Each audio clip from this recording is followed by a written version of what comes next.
Hello, trade and invest in Kannada ಚಾನಲ್ಗೆ ಸ್ವಾಗತ. So ನೀವು ಸ್ಕ್ರೀನಲ್ಲಿ ನೋಡ್ತಿರೋ ಹಾಗೆ ಇವತ್ತು 5084 ರುಪೀಸ್ ಪ್ರಾಫಿಟ್ ಆಗಿದೆ. ಸೊ ಅದರಲ್ಲಿ ಬಂದಿರೋ ಪ್ರಾಫಿಟಲ್ಲಿ 3 ಸ್ಟಾಕ್ಸು ಇನ್ವೆಸ್ಟ್ ಮಾಡಿದ್ದೀನಿ. ಸೊ ಬಜಾಜ್ ಹೌಸಿಂಗ್ ಫಿನಾನ್ಸ್ 4 ತೊಗೊಂಡೆ, ಡಾಬರ್ ಒಂದು, ಆಮೇಲೆ ಭಾರತ್ ಡೈನಾಮಿಕ್ಸ್ ಲಿಮಿಟೆಡ್ ಒಂದು ತೊಗೊಂಡಿದ್ದೀನಿ. ಸೊ ಟ್ರೇಡ್ಸ್ ನೋಡೋದಾದರೆ ಟ್ರೇಡ್ಸಲ್ಲಿ 7 ಟ್ರೇಡ್ ತೊಗೊಂಡಿದ್ದೀನಿ. ಮೊದಲನೇದಾಗಿ ಆಕ್ಸಿಸ್ ಬ್ಯಾಂಕಲ್ಲಿ ಲಾಸ್ ಆಯಿತು. ಸೊ ಆಕ್ಸಿಸ್ ಬ್ಯಾಂಕ್ ನಾನು ತೊಗೊಂಡಿದ್ದು ಆ್ಯಕ್ಚುಲಿ ಈ ಪರ್ಟಿಕ್ಯುಲರ್ ಟ್ರೇಡಲ್ಲಿ ನೋಡಿಸ್ಬೇಕಂದ್ರೆ ಈ ಪರ್ಟಿಕ್ಯುಲರ್ ಕ್ಯಾಂಡಲ್ ಇದೆಯಲ್ಲ,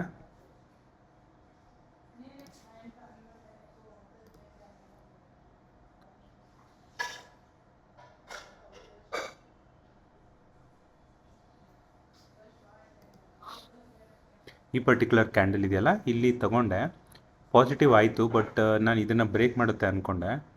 ಸೊ ಬ್ರೇಕ್ ಮಾಡೋಕ್ಕಾಗ್ದಿರ ಅದು ವಾಪಸ್ ಬಂತು, ರೆಡ್ ಕ್ಯಾಂಡಲ್ ಫಾರ್ಮ್ ಆಯಿತು. ಸೊ ಹಾಗಾಗಿ ಅದು ನೆಕ್ಸ್ಟ್ ಕ್ಯಾಂಡಲ್ ರೆಡ್ ಕ್ಯಾಂಡಲ್ ಅಲ್ಲಿ ಎಕ್ಸಿಟ್ ಮಾಡ್ಕೊಬಿಟ್ಟೆ. ಸೊ ಹಾಗಾಗಿ ಆಕ್ಸಿಸ್ ಬ್ಯಾಂಕಲ್ಲಿ ನೆಗೆಟಿವ್ ಆಯಿತು. ನೆಕ್ಸ್ಟ್ ಸ್ಟಾಕು ಬಜಾಜ್ ಆಟೋನಲ್ಲಿ 1500 ಪ್ರಾಫಿಟ್ ಆಗಿದೆ. ಸೊ ಅದು ನೋಡಿದ್ದೀರ ಅಂದರೆ ನಾನು ಟ್ರೇಡ್ ಎಕ್ಸಿಕ್ಯೂಟ್ ಮಾಡಿದ್ದು ಈ ಪರ್ಟಿಕ್ಯುಲರ್ ಲೆವೆಲಲ್ಲಿ. ಸೊ ನೋಡಿಸ್ತೀನಿ, ಮಾರ್ಕ್ ಮಾಡಿ. ಸೊ ಇದು ಬ್ರೇಕೌಟ್ ಆದಮೇಲೆ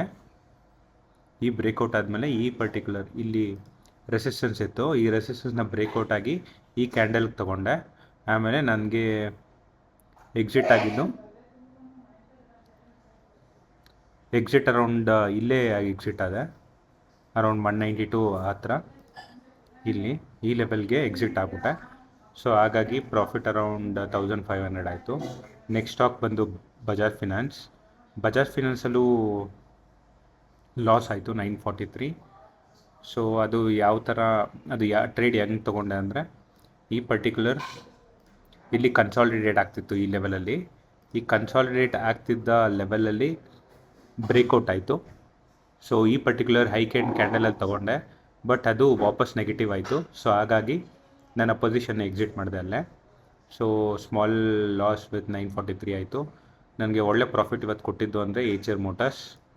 ಸೊ ಅದರಲ್ಲಿ ನಾನು ಟ್ರೇಡ್ ಮಾಡಿದ್ದು ಅಂದರೆ, ಸೊ ಈ ಪರ್ಟಿಕ್ಯುಲರ್ ಕ್ಯಾಂಡಲ್ ಇದೆಯಲ್ಲ, ಈ ಪರ್ಟಿಕ್ಯುಲರ್ ಕ್ಯಾಂಡಲ್ಗೆ ಇಲ್ಲಿ ಕನ್ಸಾಲಿಡೇಟ್ ಆಗ್ತಿತ್ತು ಆ್ಯಕ್ಚುಲಿ. ನಾನು ತೊಗೊಂಡಿದ್ದು ಈ ಪರ್ಟಿಕ್ಯುಲರ್ ಕ್ಯಾಂಡಲಲ್ಲಿ 110ನಲ್ಲಿ. ಸೊ ಅರೌಂಡ್ ಇದು ಹೈ ಆದಮೇಲೆ ಅರೌಂಡ್ 115 116ಗೆ ತೊಗೊಂಡೆ. ಬಟ್ ಈ ಕ್ಯಾಂಡಲ್ ಮತ್ತೆ ರೆಡ್ ಆಯಿತು. ಬಟ್ ನೆಕ್ಸ್ಟ್ ಕ್ಯಾಂಡಲ್ ವೆಯ್ಟ್ ಮಾಡಿದೆ, ಈ ಕ್ಯಾಂಡಲ್ ಗ್ರೀನ್ ಆಗೋದ ಕಾರಣ ಸೊ ಈ ಕ್ಯಾಂಡಲ್ ವೆಯ್ಟ್ ಮಾಡಿದೆ. ಅದಾದಮೇಲೆ ಇದು ಕನ್ಸಾಲಿಡೇಟಿಂಗ್ ಫೇಸಲ್ಲೇ ಇತ್ತು. ಬಟ್ ಮಾರ್ಕೆಟ್ ಹೆಂಗಿದ್ರು ನೆಗೆಟಿವ್ ಹೋಗ್ತಿತ್ತು, ಹಾಗೂ ನಿಫ್ಟಿನೂ ಕೆಳಗಡೆ ಬರ್ತಿರೋ ಕಾರಣ ವೆಯ್ಟ್ ಮಾಡಿದೆ. ಸೊ ಹಾಗಾಗಿ 140ಗೆ ಎಕ್ಸಿಟ್ ಮಾಡಿಕೊಂಡೆ. ಸೊ ಹಾಗಾಗಿ ಒಳ್ಳೆ ಪ್ರಾಫಿಟ್ ಆಯಿತು, ಅರೌಂಡ್ 4100. ನೆಕ್ಸ್ಟು ಸ್ಟಾಕ್ ಬಂದು Indus India bank. So Indus India ಬ್ಯಾಂಕಲ್ಲಿ ನೀವು ನೋಡಿದ್ದೀರ ಅಂದರೆ ಈ ಪರ್ಟಿಕ್ಯುಲರ್ ಲೆವೆಲ್ ಇದೆಯಲ್ಲ, ಇಲ್ಲಿ ಬ್ರೇಕೌಟ್ ಕೊಟ್ಟಿದ್ದಾದಮೇಲೆ ನಂದು ಟ್ರೇಡ್ ಇದ್ದಿದ್ದು ಅರೌಂಡ್ 26 ಹತ್ರ, ಆಮೇಲೆ 28ಗೆ ಎಕ್ಸಿಟ್ ಮಾಡಿಕೊಂಡೆ. ನೆಕ್ಸ್ಟ್ ಸ್ಟಾಕ್ ಬಂದು ಕೋಟಕ್ ಬ್ಯಾಂಕ್, ಅದರಲ್ಲೂ ಅರೌಂಡ್ 800 ಪ್ರಾಫಿಟ್ ಆಗಿದೆ. ಸೊ ಕೋಟಕ್ ಬ್ಯಾಂಕಲ್ಲೂ ಅಷ್ಟೇ ನೀವು ನೋಡಿದ್ದೀರ ಅಂದರೆ ಈ ಪರ್ಟಿಕ್ಯುಲರ್ ಲೆವೆಲ್ ಹತ್ರ ಕನ್ಸಾಲಿಡೇಟ್ ಆಗ್ತಿತ್ತು, ಇಲ್ಲಿ ಕನ್ಸಾಲಿಡೇಟ್ ಆಗ್ತಿತ್ತು.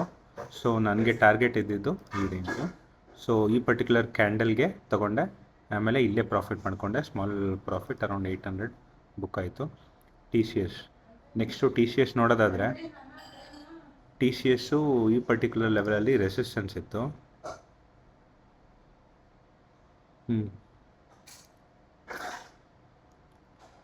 ಈ ಪರ್ಟಿಕ್ಯುಲರ್ ಲೆವೆಲಲ್ಲಿ ರೆಸಿಸ್ಟೆನ್ಸ್ ಇತ್ತು. ಇದು ಬ್ರೇಕೌಟ್ ಆದಮೇಲೆ ಈ ಪರ್ಟಿಕ್ಯುಲರ್ ಕ್ಯಾಂಡಲ್ಗೆ ತೊಗೊಂಡೆ. ಸೊ ತೊಗೊಂಡಿದ್ದಾದಮೇಲೆ ಅದು ನೆಗೆಟಿವ್ ಹೋಯಿತು. ಬಟ್ ಮತ್ತೆ ರೀಟೆಸ್ಟ್ ಆದಮೇಲೆ ಮೇಲೆ ಬರ್ಬೇಕಂದ್ಬಿಟ್ಟು ಮೇಲ್ಗಡೆ ಬಂತು. ಬಟ್ ಕ್ಯಾಂಡಲ್ ನಾನು ಎಕ್ಸ್ಪೆಕ್ಟ್ ಮಾಡ್ತಿದ್ದು ದೊಡ್ಡ ಕ್ಯಾಂಡಲ್ ಎಕ್ಸ್ಪೆಕ್ಟ್ ಮಾಡ್ತಿದ್ದೆ, ಬಟ್ ಕ್ಯಾಂಡಲ್ ಚಿಕ್ಕದಾಗೆ ಬಂತು. ಸೊ ಹಾಗಾಗಿ ಅದೇ ಪೊಸಿಷನಲ್ಲಿ ಅದೇ ಅರೌಂಡ್ 49.5 49.7 ಎಕ್ಸಿಟ್ ಮಾಡಿಕೊಂಡೆ. ಸೊ ಹಾಗಾಗಿ ಅರೌಂಡ್ 131 ಪ್ರಾಫಿಟ್ ಆಯಿತು. ಸೊ ಇಷ್ಟು ಇವತ್ತಿನ ಟ್ರೇಡ್ಸು. ಮತ್ತು ಸಂಜೆಗೆ ನಿಫ್ಟಿ, ಬ್ಯಾಂಕ್ ನಿಫ್ಟಿ ಮತ್ತು ನಾಳೆಗೆ ಯಾವ್ಯಾವ ಸ್ಟಾಕ್ಸ್ನ ತಗೋಬೇಕು ಅನ್ನೋದನ್ನು ಅನಲೈಸ್ ಮಾಡೋಣ. ಸೊ ಈ ವಿಡಿಯೋ ಇಷ್ಟ ಆಯಿತು ಅಂದರೆ ನಿಮಗೆ ಲೈಕ್ ಮಾಡಿ, ಶೇರ್ ಮಾಡಿ, ಹಾಗೆ ಚಾನಲ್ನ ಸಬ್ಸ್ಕ್ರೈಬ್ ಮಾಡ್ಕೊಳ್ಳಿ. ನಿಮ್ಮ ಫ್ರೆಂಡ್ಸ್ ಜೊತೆ ಆದಷ್ಟು ಶೇರ್ ಮಾಡಿ. ಏನೇ ಕ್ವಶನ್ಸ್ ಇದ್ದರೂ ಕಮೆಂಟ್ ಮಾಡಿ. Thank you.